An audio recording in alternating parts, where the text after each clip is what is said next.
message ko sa Pilipino, kabalo mangod ko, alam ko ba how he took his oath seriously. Gihimo niya ang tanan para sa Pilipino. Gusto niya may maayos na buhay ang bawat Pilipino. Gi-make sure niya na ang mga tao maka-avail sa medical assistance when he was president. Gi-make sure niya na before mulanding ang bagyo, naa na siya dito, mag-una na siya dito. Katong sa Marawi, gi-make sure niya mabala ang kagubot. Even sa iyang katigulangon, naningkamot yun siya, katong siya naglingkod na presidente. Miski nakapoy siya, wala mo kabalo na during the time na pandemic, almost failing na iyang health. Pero gusto gito niya mag-cabinet meeting pa rin. He does not care kung magka-COVID siya. He doesn't deserve this kind of treatment. Di na magani, gusto na siya mo trabaho. Di na gusto mo dagan o papolitika. Ang tao lang si amugos niya. Kinakatilaw mo sa kind of leadership na iyang ihatag. You may find his mouth very foul. Masulti siya o kuan. Igo naman siya mangisog. I remember that time na giingnan ako ayuhan ng Pasig River. Giingnan ako na siya. Dali naman na pag-isog-isog lang man ka. Maura man na iya ha. Ang isog-isog niya na iresulta.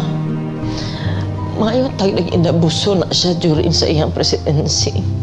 Wala nag-abuso. Wala ngawat. Nagpakumbaba siya, miski presidente na siya. Makita niya mo siya matratong tao. Naluhoy ko kay pagkaon alang ng tani ang gusto. Dili na siya materialistic. He doesn't care kung naa siya'y kwarta o wala. He doesn't care kung unsa iya ang isuot. Daan.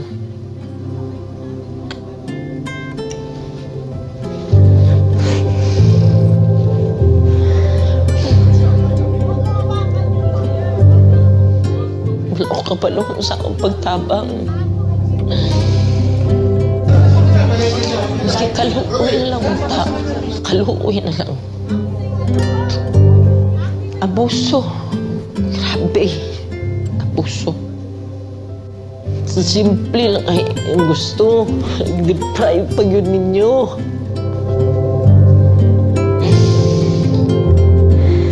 Simple lang kayo ang gustuhan na.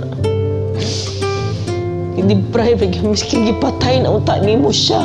Dito. Kidnap ninyo. Mag 80 years old na guna siya. Kabalo mo ko sa iyang health. Wala tanan. Wala gani medisina. Kagikan mi sa Hong Kong. Good for 3 days lang iyang dala. Pati sa nina. Grabe, abuso.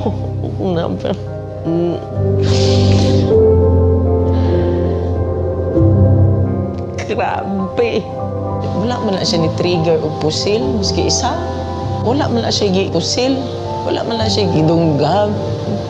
Hila accusations 9 kabuo. Asa man ang 9. Wala maganin niya magkiti siguro ng 9 na gina-accuse siya. Oh, gani, grabe gani, gulong na nilang gibulhot na nila diri sa Pilipinas na iyang natawan.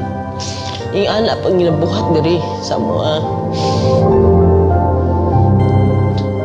Di ko katulog, dili ko makapuyo sa among sariling balay. Balo ka ba? First night na ako gikan sa katong pag-abot na mo uguan. Wala lang ko nakauli sa among balay. Plano-plano na lang ko asa ko matulog. Nangiyo lang ko. Wala ko kabalungan sa wala ko kabalungan sa Maluoy lang ko kay ultimo pagkaon na ba. Binisaya lang ang gustuhan na. Kung uba naghandong og mansyon ka na sa dili. God. Ano lang. Maghangyo ko sa inyo. Di ta mo undang hanto di siya mubalik. Ayaw gyud mo undang, di ta mo undang. Please continue to pray for him. And for us, nga maunsa na mo ni. Tabang, Pilipino, tabang.